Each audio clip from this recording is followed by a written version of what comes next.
നമസ്കാരം. അമൃത ഭാരതം പരിപാടിയുടെ ഈ അധ്യായത്തിലേക്ക് ഏവർക്കും ഹൃദ്യമായ സ്വാഗതം.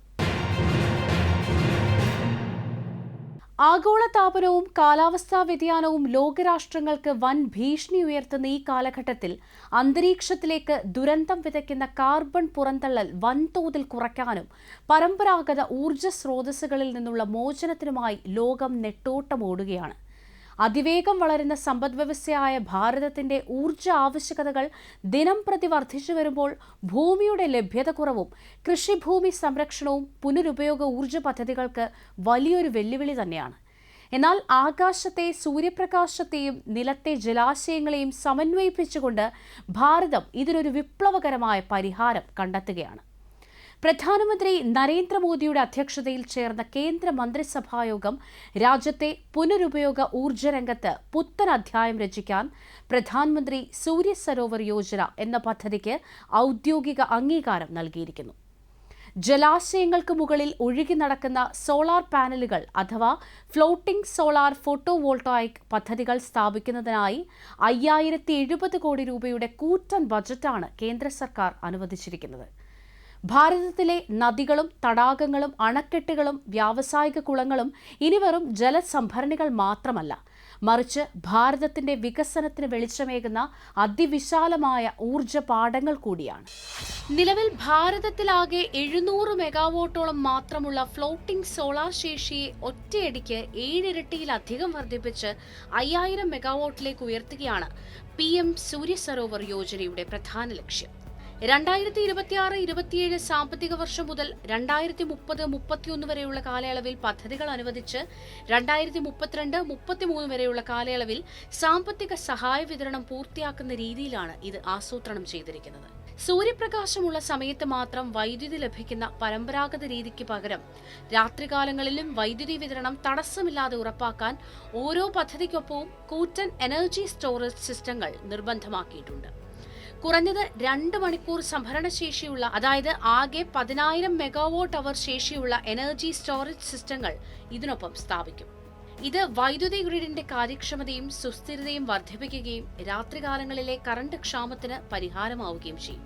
प्रधानमंत्री सूर्य सरोवर योजना में जैसा आप देखते हैं कि हमारे यहाँ सोलर कैपेसिटी वर्ल्ड के one of the highest per capita के हिसाब से देखें तो one of the world's highest आना देश में लगी है.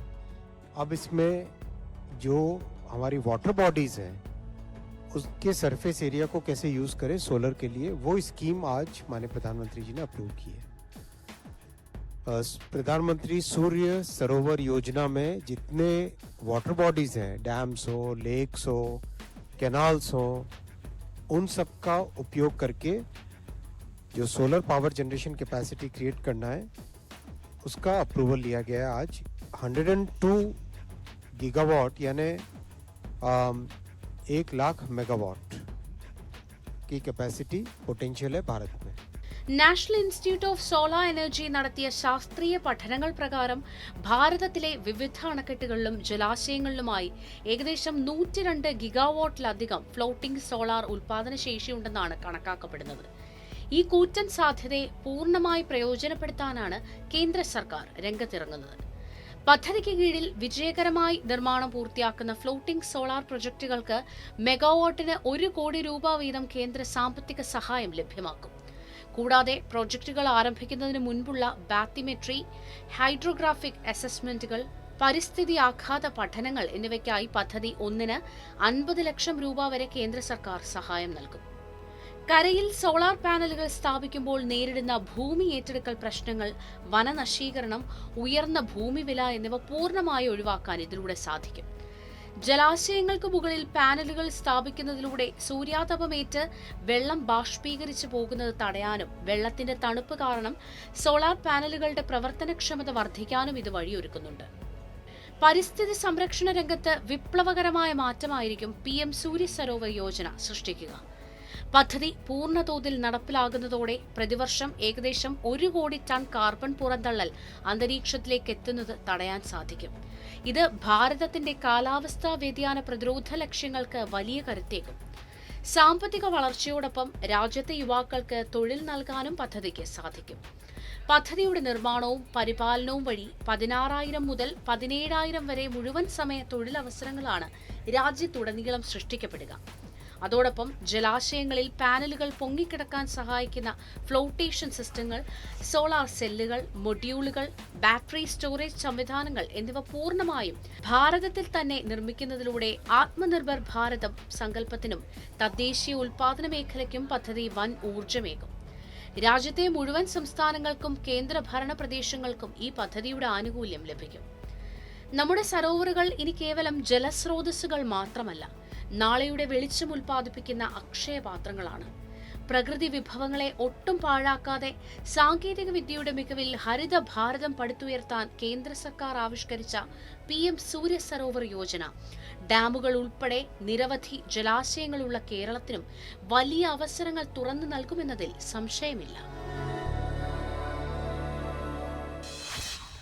കായികരംഗത്ത് ഭാരതത്തെ ഒരു വൻ ശക്തിയാക്കി മാറ്റുക എന്ന മഹത്തായ ലക്ഷ്യത്തോടെ കേന്ദ്ര സർക്കാർ മറ്റൊരു സുപ്രധാന തീരുമാനം കൈക്കൊണ്ടിരിക്കുകയാണ്. ഗ്രാമീണ മേഖലകളിലെയും സാധാരണ കുടുംബങ്ങളിലെയും കായിക പ്രതിഭകളെ കണ്ടെത്തി ലോക കായിക വേദികളുടെ ഉച്ചിയിലെത്തിച്ച ഖേലോ ഇന്ത്യ പദ്ധതി കൂടുതൽ സൗകര്യങ്ങളോടെ വിപുലീകരിക്കാൻ കേന്ദ്ര ക്യാബിനറ്റ് അംഗീകാരം നൽകി.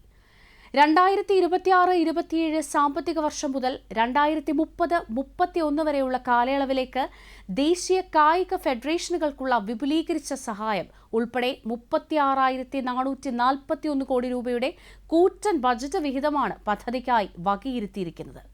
രാജ്യത്തെ 65% വരുന്ന 35 വയസ്സിൽ താഴെയുള്ള യുവജനതയുടെ കായിക ശേഷിയെ പരമാവധി പ്രയോജനപ്പെടുത്താനും 2036 ഒളിമ്പിക്സിന് ആതിഥേയത്വം വഹിക്കാനുമുള്ള ഭാരതത്തിന്റെ സ്വപ്നങ്ങൾക്കും ഈ നിക്ഷേപം വൻ കരുത്ത് പകരും. ഖേലോ ഇന്ത്യ പദ്ധതിയുടെ പുതിയ ഘട്ടം കേവലം മത്സരങ്ങളിൽ മാത്രം ഒതുങ്ങുന്നതല്ല. ഗ്രാമീണ മൈതാനങ്ങളിൽ നിന്ന് കണ്ടെത്തുന്ന പ്രതിഭകൾക്ക് ഒളിമ്പിക്സ് വരെ എത്തിച്ചേരാനുള്ള വ്യക്തമായ പാതയാണ് ഇതൊരുക്കുന്നത്. അടിസ്ഥാന സൗകര്യങ്ങളിലാണ് ഏറ്റവും ശ്രദ്ധ കൊടുക്കുക. രാജ്യത്തെ ഓരോ ജില്ലയിലും ഓരോ ഖേലോ ഇന്ത്യ ട്രെയിനിംഗ് സെന്ററുകൾ സ്ഥാപിക്കുന്നതിനൊപ്പം 349 വൻകിട കായിക അടിസ്ഥാന സൗകര്യ പദ്ധതികളാണ് നിർമ്മിക്കുന്നത്. പുതിയ പാഠ്യപദ്ധതി ശൃംഖല ഇങ്ങനെ ഉയരും. വിദ്യാലയങ്ങളിൽ കായിക രംഗത്തെ സംയോജിപ്പിക്കുന്നതിനായി ഖേലോ ഇന്ത്യ ഫീഡർ സ്കൂളുകളും ഖേലോ ഇന്ത്യ ഉത്കൃഷ്ട വിദ്യാലയങ്ങളും ആരംഭിക്കും. പുതുതായി ഉൾപ്പെടുത്തിയ എമർജിംഗ് ഖേലോ ഇന്ത്യ അത്ലറ്റ്സ് വിഭാഗത്തിലൂടെ കണ്ടെത്തുന്ന കായികക്ഷമതയുള്ള കുട്ടികളുടെ എണ്ണം 10 ഇരട്ടിയായി വർദ്ധിപ്പിക്കും. AI അധിഷ്ഠിതമായ കീർത്തി പോർട്ടൽ വഴി സുതാര്യമായ രീതിയിൽ കുട്ടികളുടെ പ്രകടനം വിലയിരുത്തുന്നു. കൂടാതെ ടോപ്സ് പദ്ധതി വഴി തിരഞ്ഞെടുക്കപ്പെടുന്ന മുൻനിര അത്ലറ്റുകൾക്ക് പ്രതിമാസം 50,000 വരെയുള്ള സ്റ്റൈപ്പൻഡും വിദേശ പരിശീലനവും നൽകുന്നു. ഇവയ്ക്കെല്ലാം ഒപ്പം സ്പോർട്സ് നിർമ്മാണ രംഗത്തും ആത്മനിർഭരതയുടെ മന്ത്രം ഉയരും. കായിക ഉപകരണങ്ങൾ ഭാരതത്തിൽ തന്നെ നിർമ്മിക്കുന്നതിനായി 500 കോടി രൂപയുടെ സ്പോർട്സ് ഗുഡ്സ് മാനുഫാക്ചറിംഗ് പദ്ധതിയും ബജറ്റിൽ വകയിരുത്തിയിട്ടുണ്ട്. ഈ നിക്ഷേപങ്ങളുടെയും പദ്ധതികളുടെയും തിളങ്ങുന്ന ഫലമാണ് ഈയിടെ ഗ്ലാസ്ഗോയിൽ സമാപിച്ച കോമൺവെൽത്ത് ഗെയിംസ് 2026 ഭാരതം കാഴ്ചവെച്ചത്. 13 സ്വർണവും 17 വെള്ളിയും 9 വെങ്കലവും അടക്കം 39 മെഡലുകളുമായി ഭാരതം 4ാം സ്ഥാനം കരസ്ഥമാക്കി. ബോക്സിംഗിൽ 7 സ്വർണമടക്കം 10 മെഡലുകൾ നേടി ഭാരതം ചരിത്രം കുറിച്ചപ്പോൾ ഖേലോ ഇന്ത്യയിലൂടെ ഉയർന്നു വന്ന 2 പെൺകുട്ടികൾ ഗ്ലാസ്ഗോയിൽ തീർത്തത് ചരിത്രത്തിലെ തന്നെ ഏറ്റവും വലിയ അതിശയങ്ങളായിരുന്നു. ഗണിതശാസ്ത്രത്തിൽ അതീവ പ്രഗത്ഭയായിരുന്ന രാജസ്ഥാനിലെ കോട്ടയിൽ നിന്നുള്ള അരുന്ധതി ചൌധരി സാധാരണ കരിയറിനു പകരം തിരഞ്ഞെടുത്തത് ബോക്സിംഗ് റിംഗിലെ പോരാട്ടങ്ങളായിരുന്നു. ഖേലോ ഇന്ത്യ ഗെയിംസിലൂടെയാണ് ഈ പെൺകുട്ടിയുടെ കായിക പ്രതിഭ ലോകം തിരിച്ചറിയുന്നത്. ഡൽഹി 2018, പൂനെ 2019, ഗുവാഹത്തി 2020 എന്നീ 3 ഖേലോ ഇന്ത്യ പതിപ്പുകളിലും തുടർച്ചയായി സ്വർണം നേടി അരുന്ധതി തന്റെ വരവറിയിച്ചു. ഖേലോ ഇന്ത്യ നൽകിയ ദേശീയ വേദിയും സ്കോളർഷിപ്പും അത്യാധുനിക പരിശീലനവുമാണ് അരുന്ധതിയെ അന്താരാഷ്ട്ര തലത്തിലേക്ക് ഉയർത്തിയത്. ഗ്ലാസ്ഗോ കോമൺവെൽത്ത് ഗെയിംസ് 2026 വനിതകളുടെ 70 കിലോഗ്രാം ബോക്സിംഗ് ഫൈനലിൽ എതിരാളിയെ നിഷ്പ്രഭയാക്കി അരുന്ധതി സ്വർണ്ണ മെഡൽ അണിഞ്ഞു. തടസ്സങ്ങളെ അതിജീവിച്ച് ഉയർന്നുവരുന്ന ഗ്രാമീണ പ്രതിഭകളുടെ ചിഹ്നമാണ് അരുന്ധതി. ഖേലോ ഇന്ത്യയുടെ മറ്റൊരു വിജയഗാഥയാണ് ത്രിപുരയിൽ നിന്നുള്ള അസ്മിത ഡേയുടേത്. അന്താരാഷ്ട്ര കായിക വേദികളിൽ നിന്ന് ബഹുദൂരം അകലെയുള്ള ത്രിപുരയിലെ ബലോണിയ എന്ന ചെറിയ ഗ്രാമത്തിൽ നിന്നാണ് ആ പെൺകുട്ടിയുടെ യാത്ര ആരംഭിക്കുന്നത്. അസ്മിതയുടെ ആ വലിയ സ്വപ്നത്തിന് വഴി തുറന്നത് ഖേലോ ഇന്ത്യ യൂണിവേഴ്സിറ്റി ഗെയിംസ് ആണ്. അവിടെ നേടിയ മികച്ച വിജയങ്ങൾ അസ്മിതയ്ക്ക് സ്പോർട്സ് അതോറിറ്റി ഓഫ് ഇന്ത്യയുടെ കേന്ദ്രങ്ങളിൽ അന്താരാഷ്ട്ര തലത്തിലുള്ള പരിശീലനം ഉറപ്പാക്കി. ഗ്ലാസ്ഗോയിലെ വാശി നിറഞ്ഞ ഫൈനൽ പോരാട്ടത്തിൽ കാനഡയുടെ ശക്തിയായ താരം ഹെയ്ഡി ക്വാച്ചിനെ കീഴടക്കി കോമൺവെൽത്ത് ഗെയിംസ് ചരിത്രത്തിൽ ജൂഡോയിൽ ഭാരതത്തിന് കന്നി സ്വർണ്ണ മെഡൽ സമ്മാനിച്ച് അസ്മിതയുടെ ചരിത്ര പുസ്തകങ്ങളിൽ ഇടം നേടി. മൈതാനങ്ങളിൽ വിയർപ്പൊഴുക്കുന്ന ഓരോ കുഞ്ഞിനും അവരിൽ ഒളിഞ്ഞിരിക്കുന്ന പ്രതിഭയെ കണ്ടെത്തി ലോകത്തിനു മുന്നിലെത്തിക്കാൻ തണലായി നിൽക്കുന്ന സർക്കാരുണ്ടെന്ന ഉറപ്പാണ് ഖേലോ ഇന്ത്യ നൽകുന്നത്. വരാനിരിക്കുന്ന ഒളിമ്പിക്സുകളിൽ ഭാരതം പുതിയ ചരിത്രങ്ങൾ കുറിക്കുമ്പോൾ ആ വിജയത്തിന്റെ അടിത്തറ ഖേലോ ഇന്ത്യ തീർത്ത ഈ ഗ്രാമീണ കായിക വിപ്ലവമായിരിക്കും.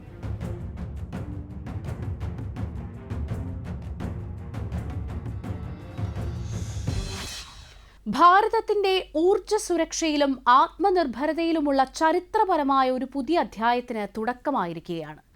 2025 സ്വാതന്ത്ര്യദിന സന്ദേശത്തിൽ പ്രധാനമന്ത്രി മുന്നോട്ടുവച്ച കാഴ്ചപ്പാട് യാഥാർത്ഥ്യമാക്കിക്കൊണ്ട് കേന്ദ്ര പെട്രോളിയം സ്വാഭാവിക വാതക മന്ത്രാലയത്തിന് കീഴിൽ സമുദ്രമന്ഥൻ നാഷണൽ ഓഫ് ഷോർ എക്സ്പ്ലോറേഷൻ പദ്ധതിക്ക് പ്രധാനമന്ത്രി നരേന്ദ്രമോദിയുടെ അധ്യക്ഷതയിൽ ചേർന്ന കേന്ദ്ര മന്ത്രിസഭ അംഗീകാരം നൽകി.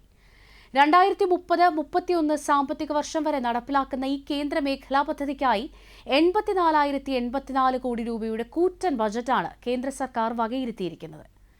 ഭാരതത്തിന്റെ വിസ്തൃതമായ സമുദ്ര തീരങ്ങൾക്കിടയിൽ ഒളിഞ്ഞിരിക്കുന്ന വൻ ഹൈഡ്രോ കാർബൺ നിക്ഷേപങ്ങൾ കണ്ടെത്തി ഊർജ്ജ ഇറക്കുമതി ബാധ്യത കുറയ്ക്കുകയാണ് ഈ പദ്ധതിയുടെ പ്രധാന ലക്ഷ്യം. വിവിധ ഭൗമരാഷ്ട്രീയ സംഘർഷങ്ങളിൽപ്പെട്ട് ഊർജ്ജ വിതരണ ശൃംഖല അനിശ്ചിതത്വത്തിലാകുമ്പോൾ ഈ പദ്ധതിയുടെ പ്രാധാന്യവും ഏറുകയാണ്. പദ്ധതിയുടെ വിവിധ വശങ്ങൾ വിശദമായി നമുക്ക് പരിചയപ്പെടാം. പടിഞ്ഞാറൻ ഏഷ്യയിലും യൂറോപ്പിലും ആഗോള സംഘർഷങ്ങൾ വർദ്ധിച്ചുവരുന്ന ഈ കാലഘട്ടത്തിൽ ലോകം മുൻപെങ്ങുമില്ലാത്ത വിധം വലിയൊരു ഊർജ്ജ പ്രതിസന്ധിയെയും വിതരണ ശൃംഖലയിലെ തടസ്സങ്ങളെയുമാണ് അഭിമുഖീകരിക്കുന്നത്. അന്താരാഷ്ട്ര വിപണിയിൽ ക്രൂഡ് ഓയിൽ വിലയിലുണ്ടാകുന്ന അപ്രതീക്ഷിത കുതിച്ചുചാട്ടവും ഭൗമരാഷ്ട്രീയ അനിശ്ചിതത്വങ്ങളും ഓരോ രാഷ്ട്രത്തിന്റെയും സമ്പദ്വ്യവസ്ഥയെ ഉലയ്ക്കുമ്പോൾ ഭാരതം സ്വന്തം ആകാശത്തിനും കടലിനും താഴെ പുതിയ ഊർജ്ജ സുരക്ഷാ കോട്ടകൾ തീർക്കുകയാണ്. കേന്ദ്ര പെട്രോളിയം പ്രകൃതിവാതക മന്ത്രാലയത്തിന് കീഴിലുള്ള വിപ്ലവകരമായ സമുദ്രമന്ഥൻ നാഷണൽ ഓഫ് ഷോർ എക്സ്പ്ലോറേഷൻ പദ്ധതിക്ക് പ്രധാനമന്ത്രി നരേന്ദ്രമോദിയുടെ അധ്യക്ഷതയിൽ ചേർന്ന കേന്ദ്രമന്ത്രിസഭ അംഗീകാരം നൽകിയിരിക്കുകയാണ്. 84,084 കോടി രൂപ വകയിരുത്തിയിരിക്കുന്ന ഈ കേന്ദ്ര പദ്ധതി 2024-25 സാമ്പത്തിക വർഷം മുതൽ 2030-31 വരെയുള്ള 7 വർഷ കാലയളവിൽ നടപ്പിലാക്കും. ആഴക്കടലിലെ എണ്ണ വാതക പര്യവേഷണം എന്നത് ഉയർന്ന സാങ്കേതികവിദ്യയും വൻ സാമ്പത്തിക നഷ്ടസാധ്യതയുമുള്ള മേഖലയാണ്. ഈ റിസ്ക് കുറയ്ക്കാനും സ്വകാര്യ പൊതുമേഖലാ കമ്പനികളെ പര്യവേഷണത്തിലേക്ക് ആകർഷിക്കാനും അതീവ സമഗ്രമായ ഘടനയാണ് സമുദ്രമന്ഥൻ മുന്നോട്ട് വയ്ക്കുന്നത്. പദ്ധതിയുടെ ആദ്യത്തെ പ്രധാന ഘടകമായി സമുദ്രത്തിനടിയിലെ ഭൂഗർഭഘടന കൃത്യമായി മനസ്സിലാക്കുന്നതിനുള്ള 2D, 3D സീസ്മിക് ഡാറ്റ ശേഖരണത്തിനും ആർട്ടിഫിഷ്യൽ ഇന്റലിജൻസ് അധിഷ്ഠിത വിശകലനത്തിനുമായി 28,534 കോടി രൂപ മാറ്റിവെച്ചിരിക്കുന്നു. ആഴക്കടലിലെയും അതിആഴക്കടലിലെയും 1.5 ലക്ഷം ലൈൻ കിലോമീറ്റർ 2D സർവേയും 1.25 ലക്ഷം ചതുരശ്ര കിലോമീറ്റർ 3D സീസ്മിക് സർവേയും ഇതിലൂടെ പൂർത്തിയാക്കും. ഇതിനു പുറമെ ഏറ്റവും ചെലവേറിയ 60 ആഴക്കടൽ അതിആഴക്കടൽ ഡ്രില്ലിംഗ് പ്രവർത്തനങ്ങൾക്കായി 43,200 കോടി രൂപയുടെ ധനസഹായമാണ് വകയിരുത്തിയിരിക്കുന്നത്. ഇതിൽ ഓരോ കിണറിലെയും ഡ്രില്ലിംഗ് ചെലവിന്റെ 50% വരെ അല്ലെങ്കിൽ പരമാവധി 675 കോടി രൂപ വരെ സർക്കാർ ധനസഹായമായി നൽകും. ഇതുവരെ പര്യവേഷണം നടക്കാത്ത അപൂർവ മേഖലകളിലെ പഠനത്തിനായി 10,000 കോടി രൂപയുടെ സ്വതന്ത്ര പര്യവേഷണ പദ്ധതികൾ വരും. സമുദ്രോൽപ്പന്ന ഉപകരണങ്ങൾ ഭാരതത്തിൽ തന്നെ നിർമ്മിക്കുന്നതിനായി oil and gas manufacturing and services zone സ്ഥാപിക്കാൻ 2,000 കോടി രൂപയും പോർട്ടൽ നിരീക്ഷണ പ്രവർത്തനങ്ങൾക്കായി 350 കോടി രൂപയും മാറ്റിവെച്ചിട്ടുണ്ട്. കഴിഞ്ഞ ഒരു ദശാബ്ദത്തിനിടെ ഇന്ത്യയുടെ പെട്രോളിയം മേഖലയിൽ നടപ്പിലാക്കിയ ചരിത്രപരമായ പരിഷ്കാരങ്ങളുടെ തുടർച്ചയാണ് സമുദ്രമന്ഥൻ. മുൻപ് സൈനിക സുരക്ഷാ കാരണങ്ങളാൽ പര്യവേഷണം തടഞ്ഞിരുന്ന ഭാരതത്തിന്റെ എക്സ്ക്ലൂസീവ് എക്കണോമിക് സോണിലെ 99% നോ ഗോ വിലക്കുകളും സർക്കാർ പൂർണ്ണമായും നീക്കി. ഇതിലൂടെ 10 ലക്ഷത്തിലധികം ചതുരശ്ര കിലോമീറ്റർ സമുദ്രമേഖല പുതിയ പര്യവേഷണങ്ങൾക്കായി തുറന്നുകിട്ടി. Hydrocarbon exploration and licensing policy, revenue sharing കോൺട്രാക്റ്റുകൾ, 2025 ഓയിൽ ഫീൽഡ്സ് ഭേദഗതി നിയമം എന്നിവയിലൂടെ വ്യവസായ പ്രമുഖർക്കും വിദേശ നിക്ഷേപകർക്കും ആത്മവിശ്വാസത്തോടെ കടന്നുവരാവുന്ന അന്തരീക്ഷമാണ് രാജ്യത്തൊരുക്കിയിട്ടുള്ളത്. ഈ നയങ്ങളുടെ വിജയമെന്നോണം ഈയിടെ ഒഡീഷ തീരത്തെ മഹാനദി ഓഫ്ഷോർ ബേസിനിൽ ആദ്യ പരീക്ഷണ കിണറായ MNDWN-18-1HD ഡ്രില്ലിംഗ് വിജയകരമായി ആരംഭിച്ചു കഴിഞ്ഞു. ആകെ ആസൂത്രണം ചെയ്ത 4 ആഴക്കടൽ കിണറുകളിൽ ആദ്യത്തേതാണിത്. സമുദ്രമന്ഥൻ പദ്ധതി ഭാരതത്തിന് നൽകാൻ പോകുന്നത് താരതമ്യങ്ങളില്ലാത്ത സാമ്പത്തിക സുരക്ഷയും ഊർജ ആത്മാഭിമാനവുമാണ്. രാജ്യത്തിന്റെ ഹൈഡ്രോ കാർബൺ കരുതൽ ശേഖരം 1.6 ബില്യൺ ടൺസ് ഓഫ് ഓയിൽ ഇക്വലന്റിൽ നിന്നും 2.2 ബില്യൺ TOE അഥവാ ടൺസ് ഓഫ് ഓയിൽ ഇക്വലന്റായി ഉയർത്താൻ പദ്ധതി ലക്ഷ്യമിടുന്നു. ഇതിലൂടെ 600 ദശലക്ഷം മെട്രിക് ടൺസ് ഓഫ് ഓയിൽ ഇക്വലന്റിലധികം പുതിയ ഇന്ധനശേഖരം കണ്ടെത്താൻ സാധിക്കും. ഇതോടെ പ്രതിവർഷ ആഭ്യന്തര ഉൽപ്പാദനം നിലവിലുള്ള 62 ദശലക്ഷം TOEയിൽ നിന്ന് 80 ദശലക്ഷം TOE ആയി വർദ്ധിക്കും. ക്രൂഡ് ഓയിൽ ഇറക്കുമതി കുറയ്ക്കുന്നതിലൂടെ ഭാരതത്തിന് പ്രതിവർഷം ഏകദേശം 1 ലക്ഷം കോടി രൂപയുടെ വിദേശ നാണ്യം ലാഭിക്കാൻ സാധിക്കുമെന്നാണ് കണക്കാക്കപ്പെടുന്നത്. സാങ്കേതിക വിദ്യകളിൽ സ്വയം പര്യാപ്തത കൈവരിക്കുന്നതിനോടൊപ്പം പര്യവേഷണ നിർമ്മാണ മേഖലകളിൽ ലക്ഷക്കണക്കിന് പുതിയ തൊഴിലവസരങ്ങളും ഇതിലൂടെ സൃഷ്ടിക്കപ്പെടും. സമുദ്രത്തിന്റെ ആഴങ്ങളിലെ നിധി കാത്തുസൂക്ഷിക്കാൻ ഡാറ്റയും സാങ്കേതികവിദ്യയും സാമ്പത്തിക പങ്കാളിത്തവും സമന്വയിപ്പിച്ചുകൊണ്ട് ഭാരതം നടത്തുന്ന ആധുനിക കാലത്തെ മഹാസമുദ്രമന്ഥനാണിത്. തിരമാലകൾക്കടിയിൽ ഭാരതം കോറിയിടുന്ന ഒരു പുതിയ ഊർജ്ജസ്വലമായ അധ്യായം. രാജ്യത്തിന്റെ അങ്ങോളം ഇങ്ങോളമുള്ള പ്രചോദനാത്മകമായ കഥകളും പുതുമകളും ജനങ്ങളിലേക്ക് എത്തിക്കുന്ന പ്രധാന വേദിയാണ് പ്രധാനമന്ത്രി നരേന്ദ്രമോദിയുടെ മൻ കി ബാത്ത്. പ്രാദേശിക തലത്തിൽ നിശബ്ദ വിപ്ലവം സൃഷ്ടിക്കുന്ന സാധാരണക്കാരായ മനുഷ്യരുടെ വേറിട്ട ആശയങ്ങൾക്ക് ദേശീയ ശ്രദ്ധ നേടിക്കൊടുക്കാൻ ഈ പരിപാടിക്ക് സാധിച്ചിട്ടുണ്ട്.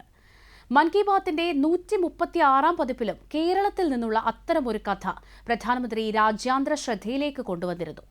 പുരാതന ഭാഷയായ സംസ്കൃതത്തെ ജനകീയമാക്കാൻ കളി മൈതാനങ്ങളെ കൂട്ടുപിടിച്ച കേരളത്തിലെ ഒരു വിദ്യാലയത്തെയും അധ്യാപകനെയുമാണ് അദ്ദേഹം രാജ്യത്തിന് പരിചയപ്പെടുത്തിയത്. എറണാകുളം സൗത്ത് ചിറ്റൂരിലെ സെയിന്റ് മേരീസ് UP സ്കൂളിൽ അക്ഷരകന്തുകം എന്ന പദ്ധതിയിലൂടെ ലോകകപ്പിന്റെയും ഫുട്ബോളിന്റെയും ആവേശം സംസ്കൃത പഠനത്തിലേക്ക് സമന്വയിപ്പിച്ച അഭിലാഷ് എന്ന അധ്യാപകന്റെ വേറിട്ട രീതിയായിരുന്നു ജനങ്ങൾ കേട്ടത്. കൂടുതൽ വിശദാംശങ്ങളിലേക്ക്. കേരളത്തിലെ എറണാകുളം ജില്ലയിലുള്ള സൗത്ത് ചിറ്റൂരിലെ ഒരു സ്കൂളിൽ സംസ്കൃതം ഇപ്പോൾ പുസ്തകങ്ങളിൽ മാത്രം ഒതുങ്ങി നിൽക്കുന്നില്ല, പകരം കളിമൈതാനങ്ങളിലേക്കും എത്തിച്ചേർന്നിരിക്കുന്നു. ഇവിടുത്തെ സംസ്കൃതം ക്ലബ് അധ്യാപകനായ അഭിലാഷ് T. പ്രതാപ് കുട്ടികളെ സംസ്കൃതം പഠിപ്പിക്കാൻ സ്വീകരിച്ച മാർഗം ഭാഷയെ ഒരു ഭാരമായല്ല, മറിച്ച് ആനന്ദകരമായ ഒന്നാക്കി മാറ്റിയിരിക്കുകയാണ്. ലോക ഫുട്ബോളിന്റെ ആവേശത്തിൽ നിന്നാണ് അക്ഷരകന്തുകമെന്ന പദ്ധതി ജന്മമെടുക്കുന്നത്. കന്തുകമെന്നാൽ സംസ്കൃതത്തിൽ പന്തെന്നർത്ഥം. ഫുട്ബോൾ ഗ്രൗണ്ടിലെ passing, dribbling, tackling, goal scoring തുടങ്ങിയ ആവേശകരമായ മുഹൂർത്തങ്ങളെ സംസ്കൃത അക്ഷരങ്ങളുമായും വ്യാകരണ നിയമങ്ങളുമായും ഇദ്ദേഹം കോർത്തിണക്കി. പ്രത്യേകം തയ്യാറാക്കിയ ഫ്ലാഷ് കാർഡുകളിലും പോസ്റ്ററുകളിലും സംസ്കൃത അക്ഷരങ്ങൾക്കൊപ്പം ഫുട്ബോൾ വാക്കുകളും അവയുടെ മലയാളം, ഇംഗ്ലീഷ് അർത്ഥങ്ങളും നൽകി. കളിച്ചു ചിരിച്ച് കുട്ടികൾ സംസ്കൃത അക്ഷരങ്ങളും വാക്കുകളും അവയുടെ ഉച്ചാരണവും പഠിച്ചെടുക്കുന്നു. അതുകൊണ്ട് തന്നെ സംസ്കൃതം ക്ലാസ് ഇപ്പോൾ കുട്ടികൾക്ക് ഒരു കളി പോലെ അനുഭവപ്പെടുന്നു. കഴിഞ്ഞ 10 വർഷമായി ഈ സ്കൂളിൽ നടന്നുവരുന്ന സംസ്കൃതം ടു സൊസൈറ്റി എന്ന കൂട്ടായ്മയുടെ തുടർച്ചയായാണ് ഈ പുതിയ പരീക്ഷണം. ഈ സംരംഭത്തിന്റെ ഏറ്റവും വലിയ പ്രത്യേകത ഇത് ഭാഷ മാത്രമല്ല പഠിപ്പിക്കുന്നത്, കായിക രംഗത്തോട് കുട്ടികൾക്കുള്ള താല്പര്യം വർദ്ധിപ്പിക്കുകയും ചെയ്യുന്നു. പഠന പ്രക്രിയ എത്രത്തോളം രസകരമാകുന്നുവോ അത്രത്തോളം അത് ഫലപ്രദമാകും. അക്ഷരകന്തുകം ഈ ആശയത്തിന്റെ മികച്ചൊരു ഉദാഹരണമായി മാറിയിരിക്കുന്നു. ഈ അത്ഭുതകരമായ ശ്രമത്തിന്റെ മാറ്റൊലി ഇപ്പോൾ രാജ്യമെമ്പാടും അലയടിക്കുകയാണ്. പ്രധാനമന്ത്രി നരേന്ദ്രമോദി മൻ കി ബാത്തിന്റെ 136 പതിപ്പിൽ ഈ സംരംഭത്തെക്കുറിച്ച് പ്രത്യേകമായി പരാമർശിക്കുകയുണ്ടായി. വിദ്യാഭ്യാസത്തിൽ പുതുമയും പ്രാദേശിക സർഗാത്മകതയും കൂടിച്ചേരുമ്പോൾ പഠനം എളുപ്പമാകുന്നതോടൊപ്പം പ്രചോദനാത്മകവുമായി മാറുമെന്ന് അദ്ദേഹം പറഞ്ഞു. അധ്യാപകനായ അഭിലാഷ് മാഷിന്റെ ഈ ശ്രമത്തെ അഭിനന്ദിച്ച പ്രധാനമന്ത്രി ഇത് പുതിയ വിദ്യാഭ്യാസ രീതിക്ക് മികച്ചൊരു പ്രചോദനമാണെന്നും കൂട്ടിച്ചേർത്തു. ഒരു ഭാഷ, ഒരു കളി, ഒരു വ്യത്യസ്ത ആശയം. ഈ ചിന്തയാണ് സംസ്കൃതം പോലൊരു പുരാതന ഭാഷയെ പുതിയ തലമുറയിലേക്ക് കൂടുതൽ അടുപ്പിക്കുന്നത്. എറണാകുളത്തെ ഈ ചെറിയ സ്കൂളിൽ നിന്ന് തുടക്കമിട്ട ഈ പ്രസ്ഥാനം ഇന്ന് രാജ്യത്തിനാകെ പ്രചോദനമായി മാറുകയാണ്. അധ്യാപന രീതിയിൽ മാറ്റം വരുത്തിയാൽ പഠനം സ്വയം എളുപ്പമുള്ളതും സന്തോഷകരവുമാകുമെന്ന സന്ദേശമാണ് ഇത് നൽകുന്നത്. സർഗാത്മകതയും കളിയും ആനന്ദവും ഒന്നിക്കുമ്പോഴാണ് വിദ്യാഭ്യാസം ഏറ്റവും മനോഹരമാകുന്നത്. സംസ്കൃതത്തിന്റെ പ്രചാരണത്തിൽ അക്ഷരകന്തുകം പോലുള്ള സംരംഭങ്ങൾ തെളിയിക്കുന്നത് മാറ്റത്തിന്റെ തുടക്കം ഒരു അധ്യാപകന്റെ ചെറിയൊരു ചിന്തയിൽ നിന്ന് പോലും ആകാമെന്നാണ്. വികസിത ഭാരതം എന്ന സ്വപ്നത്തിലേക്കുള്ള യാത്ര സഫലമാകണമെങ്കിൽ നമ്മുടെ നാരീശക്തിയുടെയും പ്രാദേശിക സംരംഭകത്വത്തിന്റെയും കരുത്തുകൂടി ഉണ്ടാകണം. ഇത്തരത്തിൽ വഴികാട്ടുകയാണ് വയനാടൻ മലയോരങ്ങളിൽ നിന്നുള്ള ഒരു വനിതാ കൂട്ടായ്മ. നമ്മുടെയൊക്കെ പറമ്പുകളിൽ പലപ്പോഴും വീണു നശിച്ചു പോകാറുള്ള ചക്ക എന്ന സാധാരണ ഫലത്തെ ആഗോള വിപണി മൂല്യമുള്ള ഉൽപ്പന്നങ്ങളാക്കി മാറ്റി ചരിത്രം കുറിക്കുകയാണ് വയനാട് നടവയൽ സ്വദേശിനി ജെയ്മി സജിയുടെ സംരംഭം.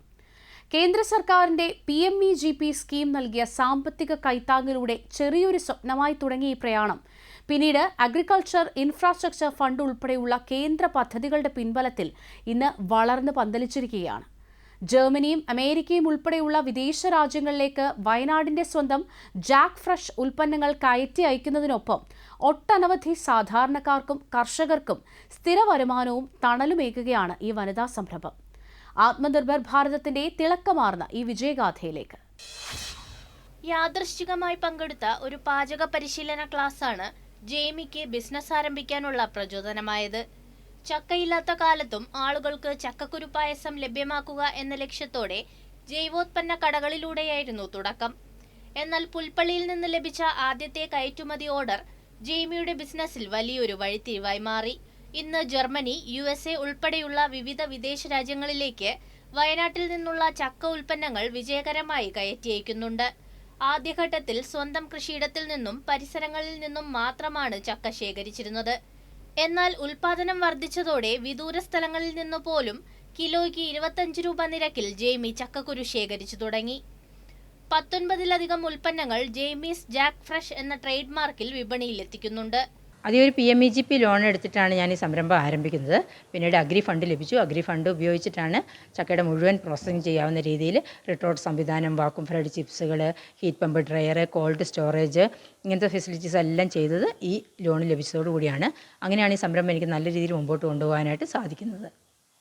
വാക്വം ഫ്രൈഡ് ചക്ക, ചിപ്സ്, ചക്കപ്പാലട മിക്സ്, ചക്കപ്പൊടി, ചക്കപ്പുട്ട്, jack coffee, jack fruit pulp, പച്ചച്ചക്ക അരിഞ്ഞത്, ഫ്രോസൺ ചക്കപ്പഴം എന്നിങ്ങനെ ജെയ്മി വിപണിയിലെത്തിക്കുന്ന ഉൽപ്പന്നങ്ങളുടെ പട്ടിക ഇനിയും നീളും.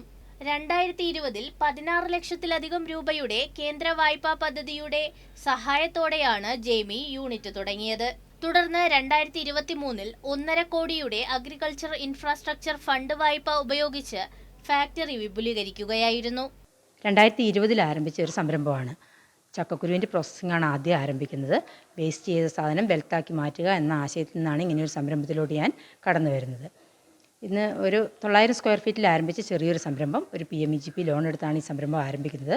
ഇന്നത് 7500 സ്ക്വയർ ഫീറ്റിലായി ചക്കയുടെ മുഴുവൻ പ്രോസസ്സിംഗ് ചെയ്യാവുന്ന രീതിയിലുള്ളൊരു സംരംഭമായി മാറിയിട്ടുണ്ട്. ഒരു വനിതാ സംരംഭമാണ്. 33 തൊഴിലാളികളാണ് വനിതകളായിട്ടുള്ളവർ ഇവിടെ ഉള്ളത്. പിന്നെ ഡയറക്റ്റായിട്ട് നമ്മൾ 33 പേർക്ക് തൊഴിൽ കൊടുക്കുന്നത്. ഇൻഡയറക്റ്റായിട്ട് 10-15 പേര് ചക്ക കൊണ്ടുവന്ന് ഇറക്കുക അങ്ങനത്തെ കാര്യങ്ങൾക്ക് വേണ്ടി പുറമേ ഏൽപ്പിച്ചിട്ടുണ്ട്. തന്റെ സംരംഭം ഇനിയും കൂടുതൽ വിപുലീകരിക്കാനുള്ള തയ്യാറെടുപ്പിലാണ് ജെയ്മി സജി. ഇതിലൂടെ വയനാട്ടിലെ മുഴുവൻ കർഷകരുടെയും ഉൽപ്പന്നങ്ങൾക്ക് സ്ഥിര വരുമാനം ഉറപ്പാക്കാനും കൂടുതൽ ഉൽപ്പന്നങ്ങൾ വിപണിയിലെത്തിച്ച് ഒട്ടനവധി സാധാരണ കുടുംബങ്ങൾക്ക് തണലാകാനും സാധിക്കുമെന്ന ഉറച്ച വിശ്വാസത്തിലാണ് സംരംഭക. കൂടുതൽ വിശേഷങ്ങളുമായി വരും ലക്കങ്ങളിൽ വീണ്ടും കാണാം. നന്ദി, നമസ്കാരം.